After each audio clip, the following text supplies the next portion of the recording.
Now, the President of Sri Lanka's visit to Britain faced further problems today as Oxford University cancelled his planned address, citing security concerns. President Rajapaksa's government is being investigated by a UN panel for alleged war crimes during the end of the Sri Lankan civil war. Tonight, the WikiLeaks website has published a secret US memo which reveals that even as the United Nations is gathering evidence, the US ambassador in Sri Lanka considered the president himself to be responsible for many of the war crimes that his country's forces are alleged to have carried out. Our Foreign Affairs correspondent, Jonathan Miller, has this report. With the president in town, it'll have been a hectic day at the Sri Lankan High Commission, which organised this private trip, only to have it fall apart. In his speech tomorrow, President Rajapaksa was to have presented his troubled isle as having left the past behind and opened a new chapter. But that speech isn't going to happen. The raison d'etre for President Mahinda Rajapaksa's private visit to London is now gone.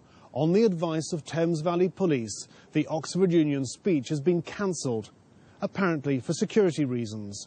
No one, someone close to the delegation has just told me, wants to cause a security problem, and the prospect of 10,000 of the president's detractors, mostly Tamils, converging on Oxford tomorrow clearly just proved too much.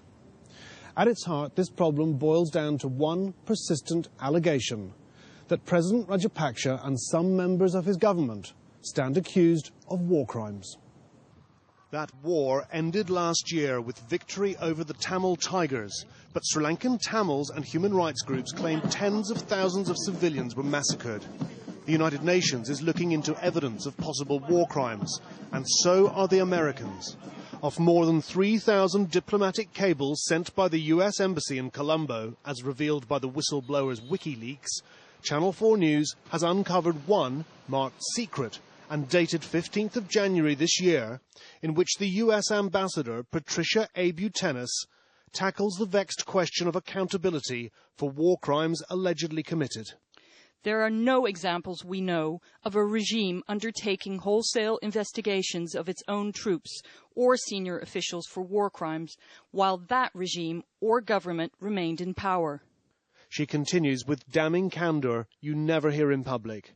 In Sri Lanka, this is further complicated by the fact that responsibility for many of the alleged crimes rests with the country's senior civilian and military leadership, including President Rajapaksa and his brothers, and opposition candidate General Fonseca.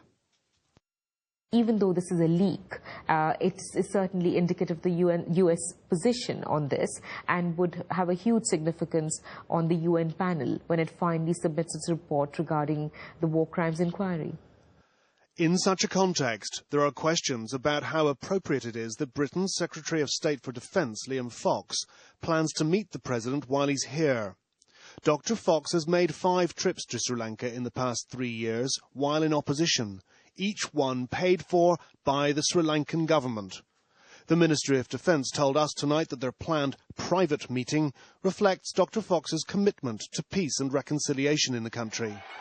Peace and reconciliation remain illusory in Sri Lanka, as evidenced by President Rajapaksa's hostile reception at Heathrow on Monday. Tomorrow, Tamil protesters say they'll shift their scuppered Oxford demonstration to the streets of London.